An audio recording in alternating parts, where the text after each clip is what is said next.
Welcome back, boys and girls. This time I'm gonna talk about Hotel Arcus. Now, it's kinda separated into two parts. The whole thing took me 3.5 hours. You can see it on the long video that has come out.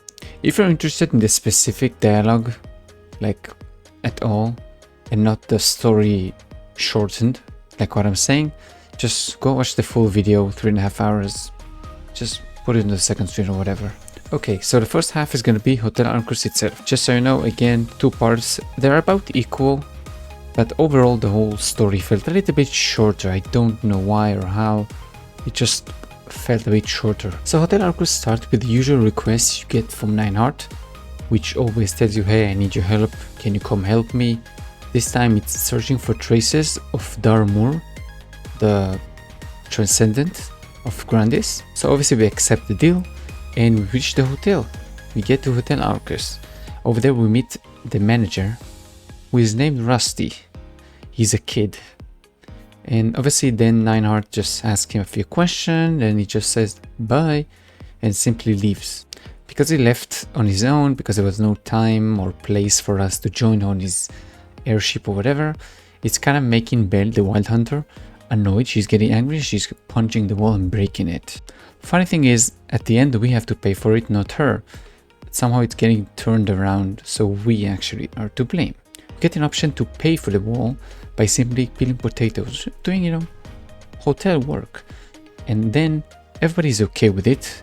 By everybody I say we, the adversary, Irina, which is the Wild Hunter, the Wind Archer, and Belle, the Wild Hunter, is the only one that isn't fine with it.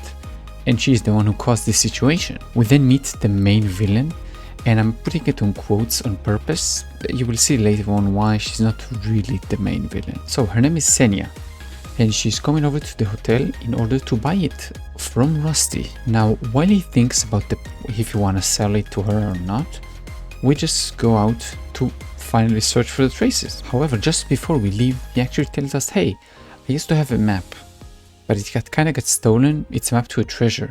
So if you want to use it or look for it, then you might want to do that. We then get a few quests to go kill this, go that. We just follow a bunch of robots who tell us what to do. Just, do this, do that. Simple quests following the stuff.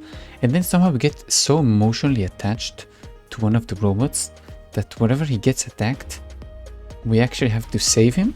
Belle insists on it. Of course it's Belle, because she is the one who is... You see, it's gonna be a repeating thing in this arc, in this saga. Irina just says, hey, it's just a machine. We can fix it later. But Belle says, no. We actually have to fight for it. Obviously it's an easy fight, but just the thing that, relax, it's just a robot. We can fix it later. But obviously she doesn't listen to you, she just goes and rushes to fight. So you have to fight too. And then after the fight, she basically says, hey, he came to our aid, so we have to help him. But he didn't. He just came to sell you tours of the place because he's a tour robot. So we go back to Rusty to talk to him about the robot and about the map. He tells us about Kelly, who used to be his crush, who friend-zoned him, obviously. And now she used to fix all the robots in the town. We get sent into a drive-in theater to look for both the map and the robot parts that we actually need to repair the broken down robot that we find and defend it for some reason. We just do a couple of basic hunt 100 mobs quest again, and then somehow we actually find the map. And Irina just goes very fast back to the hotel, no question asked, and she leaves us, the adversary, together with Senya. Now this point is kind of a splitting point where the story could have turned more interesting, but it simply just stays on rail. There's zero character development. I will explain at the end, don't worry. Senya just offered us a job. We say no. Then she just sends us go kill a few, another 100 mobs in order to find the item that we need to repair the robot. But hey, she just tricked you. She always had it in her own hand. She just said it because you annoyed her. We just had some back and forth, a bit of talking to each other, a bit of innuendos, and then that's it. I go back to the hotel and she stays over there. When we get back to the hotel, we talk to the bartender robot. Now, it's kind of a funny quest, the one when you blow out air out of your nose, basically asks us about the recipe for love, and we give him an answer, but he doesn't really care for it, so we just move on and talk to the manager, who tells us about the Seekers, who used to stay at the hotel while they were looking for artifacts around the desert. We continue heading to the garage in order to give back the parts so we can repair the robot. But during the fixing process, we kind of find out that Rusty doesn't want to sell the hotel because he feels like he has to stay there for the robots in the town. At the same time, we also look at the map and we find out treasure is on a train, so we go for it. The only problem is the train doesn't stop, like ever. So instead of using any kind of power or brain cells, we just declare it is impossible, only to be helped at the last second by Senya, who tells us exactly what to do, and we do it like good boys. We then reach the locomotive and play a pull the lever kind of puzzle, which I guess you're right no matter what you choose, but I'm not sure. And the reward for the puzzle is a bomb, and the bomb waits for you until you throw it to actually explode. So, you know, take your time, even though it's kind of beeping. Another weird point to notice is that suddenly a lot of people are showing up on the train to look for the treasure, even though the train doesn't stop.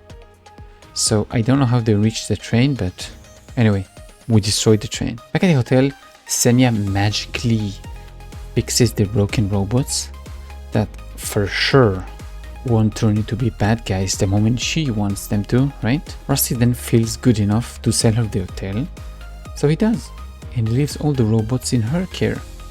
And everybody's happy, the world is healing, there are no more bad guys around the hotel, because somehow blowing up the train made all the bad guys around turn to Jesus.